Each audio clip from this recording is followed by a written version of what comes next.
الحمد لله رب العالمين والصلاة والسلام على سيد الأنبياء والمرسلين وعلى آله وأصحابه أجمعين۔ 5 منٹ کے درس میں آپ کا سواگت ہے۔ عنوان ہے اسلام میں عورت کا مقام۔ حضرات سامعین، اسلام سے پہلے دنیا کے مختلف تہذیبوں اور مختلف معاشروں میں عورت کا کیا مقام حاصل تھا؟ جب آپ تاریخ عالم کا مطالعہ کریں گے تو یہ بات روز روشن کی طرح عیاں ہو جاتی ہے۔ اسلام سے پہلے دنیا کے مختلف ممالک میں عورت اپنے بنیادی حقوق سے بالکل محروم تھی۔ فرانس میں عورت کے بارے میں یہ تصور تھا کہ یہ آدھا انسان ہے، اس لیے معاشرے میں خرابیوں کا ذریعہ بنتی ہے۔ چین میں عورت کے بارے میں یہ تصور تھا جس میں شیطانی روح ہوتی ہے، لہذا یہ برائیوں کی طرف انسان کو دعوت دیتی ہے۔ جاپان میں عورت کے بارے میں یہ تصور تھا کہ یہ ناپاک پیدا کی گئی ہے، اس لیے عبادت گاہوں سے اس کو دور رکھا جاتا تھا۔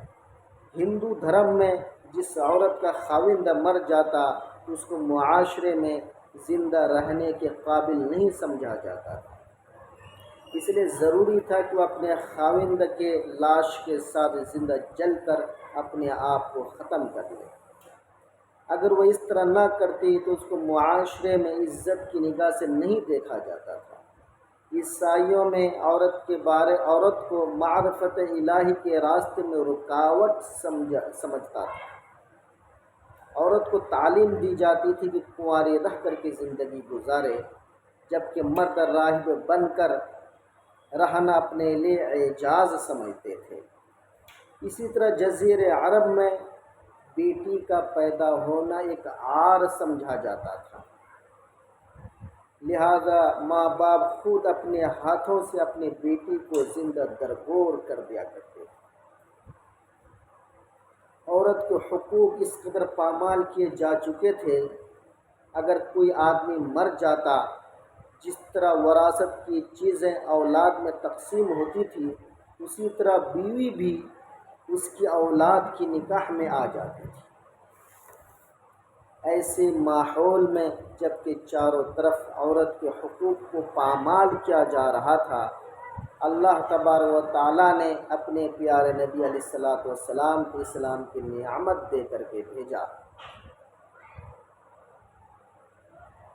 آپ علیہ السلام دنیا میں تشریف لائے۔ آپ علیہ السلام نے آ کر عورت کے مقام کو نکھارا، بتلائے کہ لوگوں، اگر یہ بیٹی ہے تو تمہاری عزت ہے، اگر بہن ہے تمہارا ناموس ہے، اگر بیوی ہے تو تمہاری زندگی کی ساتھی ہے، اگر ماں ہے اس کے قدموں میں تمہاری جنت ہے۔ حضرات سامعین، وہ لوگ اس قدر سخت دل ہو چکے تھے جو اپنی بیٹیوں کو زندہ درگور کر دیا کرتے تھے۔ دفن ہونے والے معصوم بچوں کی چیخ و پکار اس کے کانوں میں پڑتی ہوگی، مگر اس کا ضمیر اس کو نہیں جھنجھوڑتا ہوگا۔ ایسے حالات میں نبی کریم صلی اللہ علیہ وسلم نے 2 انگلیوں کا اشارہ کر کے فرمایا، جس آدمی کے گھر میں 2 بیٹی ہو وہ ان کی اچھی پرورش کرے، حتیٰ کہ نکاح کر دے، تو وہ آدمی جنت میں میرے ساتھ ایسے ہوگا جیسے ہاتھ کی 2 انگلیاں ایک دوسرے کے ساتھ ہوتی ہے۔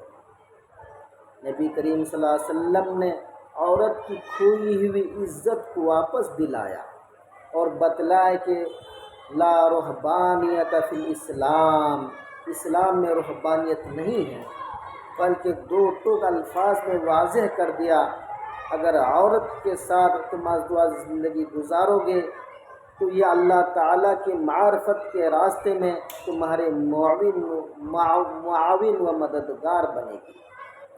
اسلام نے واضح کیا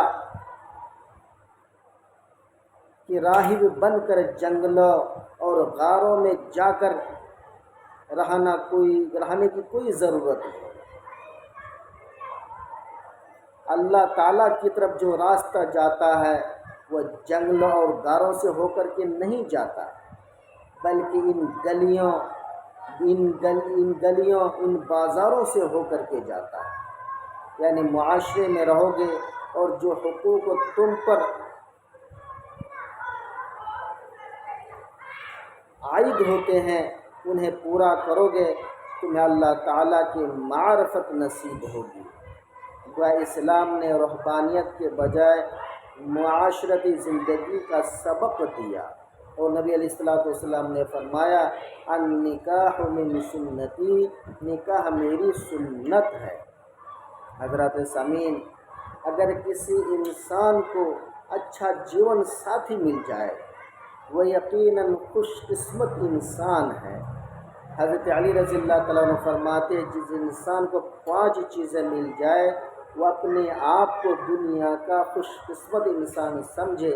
وہ 5 چیزیں یہ ہے۔ نمبر 1، شکر کرنے والی زبان۔ یہ اللہ تعالیٰ کی بڑی نعمت ہے۔ آج تو اکثر لوگوں کا یہ حال یہ ہے، اللہ تعالیٰ کی نعمتیں کھاتے کھاتے دانت گر جاتے ہیں، مگر شکر ادا کرتے کرتے ان کی زبانیں نہیں کھستی۔ نمبر 2، ذکر کرنے والا دل۔ نمبر 3، مشقت اٹھانے والا بدن۔ نمبر 4، اپنے وطن کی روزی روٹی۔ نمبر 5، نیک بیوی۔ جس شخص کو یہ 5 نعمتیں نصیب ہو وہ یوں سمجھے مجھے اللہ تعالیٰ نے دنیا کی ساری نعمتیں عطا کی۔ دعا کرے اللہ پاک مجھے کہنے سننے سے زیادہ عمل کی توفیق عطا فرمائے۔ اگر کچھ غلطی ہوئی ہے تو معاف کریں۔ السلام علیکم ورحمۃ اللہ وبرکاتہ۔